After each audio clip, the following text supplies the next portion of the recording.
Catholic church head Pope Francis ఆరోగ్య పరిస్థితి అత్యంత విషమంగా ఉంది. ఊపిరితిత్తుల్లో న్యూమోనియా సమస్యతో పోప్ పోరాటం చేస్తున్నారు. శ్వాసకోశ సంబంధ పాలిమైక్రోబియల్ రెస్పిరేటరీ ట్రాక్ట్ ఇన్ఫెక్షన్ కారణంగా ఫిబ్రవరి 14వ తేదీన ఆసుపత్రిలో చేరారు పోప్. ఆయన 2 ఊపిరితిత్తులకు న్యూమోనియా సోకినట్లు నిర్ధారించారు డాక్టర్లు. కాగా న్యూమోనియాతో పోరాటంలో తాను గెలవలేనని తన సహాయకులతో పోప్ చెప్పినట్లు తెలుస్తోంది. న్యూమోనియా నుండి తానిక కోలుకోలేనని, ఎక్కువ కాలం బతకనని పోప్ తన సహాయకులతో చెప్పారట. ఈ మేరకు పోప్ వారసుడి ఎంపిక కోసం సన్నాహాలు కూడా మొదలయ్యాయట. గత శుక్రవారం రోమ్లోని జెమెల్లీ ఆసుపత్రిలో పోప్ చేరారు. అప్పటి నుంచి ఆయన ఆరోగ్య పరిస్థితి మెరుగుపరిచేందుకు డాక్టర్లు కృషి చేస్తూనే ఉన్నారు. పోప్ ఊపిరి తీసుకోవడానికి కూడా ఇబ్బంది పడుతున్నారు.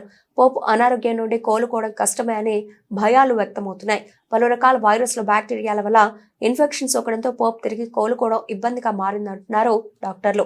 న్యూమోనియాతో పాటు అస్థమాటిక్ బ్రాంకైటిస్ వీటితో పోప్ బాధపడుతున్నారని, ఆయనకు యాంటీబయాటిక్ చికిత్స కొనసాగించాలని డాక్టర్లు తెలిపారు.